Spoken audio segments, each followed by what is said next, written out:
My name is Charlotte Brown, and I used to think I could build anything, systems, futures, dreams, until the day Novelum Tech decided I was disposable. It was a rainy Tuesday in Seattle, the kind where the sky looks like it's holding a grudge, and I was staring at my laptop screen, waiting for the Zoom call to load. My apartment smelled like fresh coffee and damp cedar. My cat, Juniper, curled up on the couch beside me. I'd spent 3 years pouring my soul into Novellum's platform, coding late into the night, fixing bugs no one else could see, and building a system so tight it could run without blinking. But when Henry Voss, the new VP of engineering, flicked off his cheesy virtual beach background, I knew something was about to break. "There she is," Henry said, his voice dripping with the fake warmth of a used car salesman. He sat in his glass-walled office, probably sipping kombucha from a branded mug, looking like he'd just stepped out of a startup pitch deck. "Charlotte, we've appreciated your contributions," he started, leaning forward like he was about to sell me a timeshare. "But we're pivoting to a dynamic, team-first vision, and unfortunately, you haven't been aligning with that." My stomach twisted, not from shock but from the sheer audacity. 3 years ago, I'd walked into Novelum as a scrappy coder from a small Oregon town, my mom's voice in my head. "Work hard, Charlotte. They'll see you." I taught myself Python in high school, hunched over a secondhand laptop, dreaming of a life bigger than our crumbling rental house. At Novelum, I built their entire backend from scratch. Identity stacks, cloud pipelines, even the sleek dashboard the sales team loved to flaunt. I'd worked weekends, skipped vacations, and smiled through meetings where Henry called my code cute or explained APIs like I was a toddler. And now this. A LinkedIn buzzword execution that I kept my face blank, my voice steady. "So, I'm out?" I asked, my fingers tightening around my coffee mug. Juniper stirred, sensing my tension. Henry nodded, his smile tight. "It's a strategic shift. HR will walk you through severance." A woman named Karen, with a voice like decaf latte, joined the call, droning about NDAs and exit protocols. I barely listened. My mind was already replaying the late nights, the emergency fixes, the times I'd saved their demos while Henry took credit. Novelum threw pizza parties when we burned out, promoted loudmouths who couldn't spell Kubernetes, and called it culture. I'd believed in their mission once, believed my code could make a difference. Now I felt like a fool. "Do you have any questions, Charlotte?" Karen asked. "Nope." "Thanks," I said, my voice flat as the Seattle skyline outside. I closed the laptop, stood up, and walked to my window. The rain streaked down, blurring the city lights. I wasn't shocked, just cold, like the steel of a knife left out overnight. But deep down, something else was stirring. Not anger, not yet. It was the quiet hum of knowing something they didn't. My system, the one they thought they could just hand off, wasn't just code. It was mine. And I'd built it to last. Or to lock. I leaned against my kitchen counter that night, the rain tapping my Seattle apartment like a restless drummer. Juniper purred at my feet, oblivious to the storm brewing inside me. I'd built Novellum's platform to be unbreakable. Identity stacks, build pipelines, cloud provisioning, even the admin dashboard's minimalist design that Henry once called fancy. Every piece was layered, secure, like a vault only I could open. And at the heart of it all was a single encryption key, one I'd generated on a USB drive I kept hidden behind a loose tile under my sink, next to a dusty bag of coffee grounds and a cracked mug from my mom. It wasn't revenge when I designed it that way. It was survival. I'd learned early that in tech, if you don't protect your work, someone else will claim it or break it. That key was my insurance. Not stored in some cloud vault, not scribbled in a shared doc, but air-gapped, untouchable. Without it, the system wouldn't authenticate. No logins, no builds, no demos. I'd warned Henry once, in a meeting he barely paid attention to, that consolidating permissions was reckless. "Charlotte, we need agility," he'd said, smirking like he'd invented the word. I'd nodded, kept quiet, and taped the USB drive under my sink that same night. Now, as I sipped my wine, I thought about the asset reassignment list I'd seen before closing my laptop. Next to Project Lead was a name, Liam Carter. Intern, that I nearly laughed. Liam, the kid who once asked me if rebooting the server meant unplugging it. Sweet, eager Liam, who tagged me in Slack with memes about senior devs and thought he was hilarious. He was a college kid from Spokane, green as spring moss, probably thrilled to be in Seattle's tech scene. But handing him my system? That was like giving a toddler the keys to a Boeing jet. I didn't hate Liam, he was just a kid, but I felt a pang of something sharp. Betrayal, maybe, or just the weight of being erased. My mom's voice echoed again. They'll see you, Charlotte. Not this time. Mom, did I open my laptop, exported my email archive to a secure drive, and deleted my Novelum credentials with a calm I didn't feel. No goodbye post, no Slack emoji. Just silence. I pictured Henry in his corner office, probably bragging about streamlining the team, unaware that the platform he was betting his investor pitch on was about to choke without its heartbeat. I wasn't going to tell them about the key. Not yet. Let them dig their own grave. I closed my laptop, poured another glass of wine, and let the rain drown out the ache in my chest. A few days later, my phone pinged while I was rewatching Parks and Rec with Juniper sprawled across my lap. The email was from Liam Carter, subject line, "Quick question." I smirked, already knowing what was coming. "Hey Charlotte," he wrote. "Sorry to bother you, lol. Henry said you might know where the API credentials for the Jenkins pipeline are? Also, I tried deploying the staging containers, but I keep getting errors. Any tips? THX. He'd spelled Jenkins wrong and added a smiley face, like this was a group project and not a multi-million-dollar platform handling client data across the US. I pictured Liam in Novellum's open plan office, surrounded by ping-pong tables and overpriced cold brew, his Novelum hoodie too big for his lanky frame. He was probably sweating through it, staring at a terminal full of red error messages. Liam wasn't the enemy. He was just a kid thrown into a role he didn't understand, probably told by Henry to figure it out. But that didn't dull the sting. I'd spent years at Novelum, fixing crashes, teaching juniors, staying late to patch systems while Henry schmoozed investors. And now they thought Liam could replace me? The audacity burned that I didn't reply. Instead, I opened a folder on my laptop labeled Novelum Archive. Inside was every schematic I'd built, every version commit, every warning I'd sent about permissions and backups. I dragged Liam's email into a subfolder. Contact attempt number 1. I wasn't being cruel, just careful. My mom used to say, "Keep your receipts, Charlotte. People rewrite history when it suits them." She'd learned that the hard way, working double shifts as a nurse while her bosses took credit for her care. I wasn't going to let Novelum rewrite mine. I leaned back, the Seattle rain louder now, matching the pulse in my temples. Liam's email wasn't just a cry for help. It was proof they were already floundering. I felt a spark of something new, not quite anger, but close. Defiance. They'd thrown me out, handed my work to a kid who didn't know Docker from a dinner plate, and now they were begging for my help. I sipped my wine, let the spark grow, and decided to wait. The storm was coming, and I had the only umbrella. By the end of the week, my inbox was a graveyard of Novellum's desperation. Liam sent 2 more emails, each one shakier than the last. "Hey Charlotte, the staging environment won't deploy pass container hash 4. Any ideas?" Then, "I'm really stuck. Prod is throwing timeout errors. Please help." No smiley faces this time. I could feel his panic through the screen, a kid drowning in code he didn't understand. Part of me wanted to help.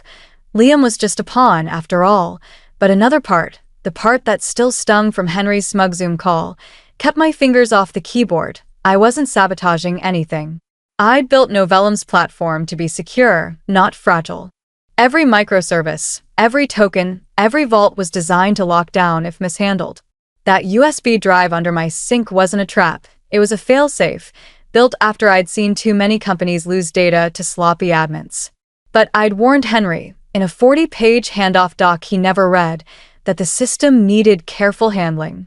He'd laughed, called me overly cautious, and now his agile team was tripping over their own feet. I added Liam's emails to my archive, labeling them contact attempt number 2 and #3. Each one was a timestamp, a brick in the wall of proof that Novellum's failure wasn't my fault. My apartment felt quieter now, the rain a steady hum as I opened my laptop and checked LinkedIn. Liam had updated his title to Lead DevOps Intern, Novellum Tech, with a generic tech bro banner of neon grids. I followed his profile, not out of spite but curiosity. Watching Novellum unravel was like watching a slow-motion car crash, horrifying, but you can't look away. I thought about my mom, how she'd come home from the hospital exhausted but proud, knowing her patients were safe because of her. I'd wanted that pride at Novellum to build something lasting. Instead, they treated me like a cog, replaceable until the machine stopped turning. Now, as I sipped my tea and watched Juniper chase a laser pointer, I felt the weight of their betrayal shift into something else. Power. I didn't need to shout or beg. My silence was louder than any email I could send. BY Thursday. Novellum was a house on fire, and I was watching from across the street, sipping coffee. My phone buzzed with a signal message from Maya Patel, my old teammate. Charlotte, it's a mess here. Jenkins is dead, staging won't deploy, and Henry's yelling about rogue code. What's happening? I smiled, not because I was cruel, but because I'd seen this coming. I'd warned them 6 months ago, in a meeting with Henry and our old IT lead, that consolidating admin permissions was a disaster waiting to happen. We need redundancy, I'd said, my voice steady despite Henry's eye roll. Security isn't optional. He'd chuckled, called me a doomsday prepper, and moved on. Now, his doomsday was here. The platform was crumbling. Pipelines through segmentation faults, legacy services I'd patched years ago refused to authenticate, and memory leaks I'd flagged in my handoff doc were choking the system. Henry, clueless about the missing key, hired a contractor from some flashy Seattle dev shop. The guy showed up on Zoom in a backward cap, saying, "This is straightforward," then vanished after 2 hours of failed logins. I could have told them why. My system was built to self-isolate, with tokens tied to that USB drive. Without it, they were locked out, rattling a door with no keyhole. Maya's messages kept coming. Henry's in meltdown mode. Marketing's gone quiet. Clients are asking questions. I felt a pang for my old team, the ones who'd coded beside me, argued over syntax, shared late-night pizza. But Henry? He deserved this. He'd stood on my work, pitched investors with my platform, and then fired me for not clapping at his buzzwords. I archived Maya's messages, added them to my timeline. March 7th, first service failure. Every crash, every error, was a receipt. I wasn't breaking anything. I was just letting gravity do its job. That night, I sat on my couch, the Seattle skyline glittering through the rain. Juniper curled up beside me, and I felt a flicker of guilt for Liam, stuck in Henry's mess. But I pushed it down. This wasn't about him. It was about a company that thought they could erase me and keep running. They were learning now. You don't fire the architect and expect the building to stand. Friday morning, my phone buzzed with an email from Novellum's HR subject, system issues and compliance concerns. I read it while microwaving oatmeal, the rain outside my Seattle apartment a soft drum roll. Dear Charlotte, it began, we believe certain systems you managed may have been left in a non-functional state, potentially violating your post-employment agreement. Please respond immediately to confirm operability. It was signed by Karen from People Operations, a title so fluffy it could have been a pillow. I laughed, a sharp sound that startled Juniper. They were accusing me of sabotage? After I'd spent years saving their platform from crashes, unpaid weekends patching code, while Henry golfed with investors? The audacity hit like a slap. My mom's voice echoed. They'll try to rewrite history, Charlotte. Keep your receipts. I opened my laptop, found the handoff document I'd sent 3 months ago, 45 pages of detailed protocols, backup policies, and bolded warnings about permissions. I'd told Henry in a Slack thread, single admin roles are a single point of failure. His reply? A shrugging gif. Now they were threatening me with legal action? I sipped my coffee, my heart racing but not from fear. It was defiance, hot and steady. I hit forward, attached the document, titled Novellum System Transition, full export, and sent it to Karen with no message. Let the receipts speak. I'd built that platform to be secure, not a toy for interns to break. The encryption key, safe under my sink, wasn't sabotage, it was insurance. They'd ignored my warnings, handed my work to Liam, and now they were scrambling to pin their mess on me. I leaned back, the rain louder now, washing away the last of my guilt. I thought of my mom, working night shifts to keep us afloat, never complaining but always reminding me to stand tall. Novelum thought they could scare me with corporate jargon, but they didn't know me. I wasn't just a coder. I was the woman who'd built their empire, and I wasn't going to beg for their forgiveness. They'd learn soon enough. You can't threaten someone who's already holding all the cards. By Monday, Liam's emails were unraveling. His latest, sent at 4:37 a.m., was raw. Charlotte, I'm begging. I didn't know they were firing you. Henry said the system would run itself. Nothing works. Prod crashed today. I'm not the enemy. I'm just trying not to lose my internship. No emojis, no LOL. Just a kid in over his head, drowning in a system I'd built to withstand hurricanes. I read it 3 times, my coffee cooling on my Seattle apartment's counter. I didn't hate Liam. He was just a kid from Spokane, probably raised on dreams of tech stardom, not ready for Henry's mess. But I couldn't fix this for him. Not yet. Then came the messages from my old team. Maya on Signal. Charlotte, Henry's losing it. He's blaming you for booby-trapping the code. Cal looks like he hasn't slept in days. Nate, the DevOps guy who loved arguing about semicolons, emailed. You were always ahead of us. Should have said it sooner. Even Aria, a product manager I'd once helped save a demo, messaged. Saw the chaos. You deserved better. Still rooting for you. Their words hit hard, not because I needed validation, but because they saw me. The quiet coder who'd kept Novelum running while Henry took bows. I added their messages to my archive, labeled support notes. Each one was a reminder. I wasn't alone. My mom used to say, the truth finds its friends, Charlotte. Now, the truth was spreading, whispered in Slack channels and encrypted chats. Novelum was spiraling, client data lost, backups failing, Henry ranting about rogue code, while Liam begged for help. I felt a pang for Liam, stuck in a fire he didn't start. But this wasn't about him. It was about a company that thought they could erase me and keep my work. I closed my laptop, the rain outside a steady pulse. I wasn't angry anymore. I was ready. The demo was days away, and I knew what was coming. They didn't. Thursday night, Liam's final email landed. Charlotte, the demo's tomorrow. If it fails, they'll blame me. Please, where's the key? I'm begging for mercy. I stared at the screen, my Seattle apartment quiet except for the rain's soft patter. Juniper slept on the couch, oblivious to the weight of his words. I typed a reply. Liam, this was never your fault. They threw you into a fire they started. I paused, then deleted it. Instead, I wrote, you're not to blame. They should have valued what they had. I hit send, closed my laptop, and walked to my balcony. The Seattle skyline glowed, the space needle-sharp against the clouds. I felt steady, whole, like I'd finally shed Novelum's Betrayal. Friday, 11 a.m., demo day. I didn't watch the live stream right away. I was in my new office at a Seattle AI startup, sipping coffee from a mug that said code is poetry. My new team, calm, respectful, actually reading my commits, had welcomed me with a succulent and a title, Principal Systems Architect. They listened when I flagged a permissions issue, fixed it before lunch. It was a world away from Novelum's chaos, and I felt like I could breathe again. AT 1106, Maya texted. It's happening. They're live. I opened the stream.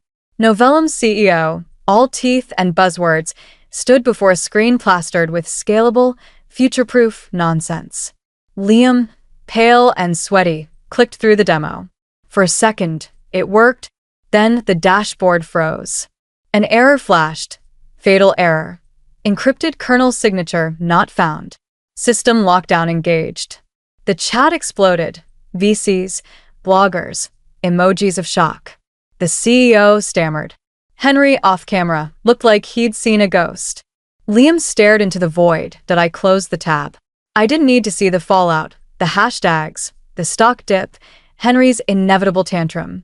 I'd built that system to last, but only with care. They'd ignored my warnings, handed it to Liam, and now their hubris had crashed them. I stepped onto my balcony, the Seattle air cool and clean. My mom's voice echoed. "They'll see you, Charlotte." They had, too late. I wasn't angry, wasn't smug. I was freed to owe everyone who's followed this journey. Thank you. You've walked with me through betrayal, chaos, and a hard-won victory. If my story hit you, smash that subscribe button and join us. Every line of code, every fight, every new start tells a story of grit and truth. Keep building your own path, and I'll meet you at the finish line.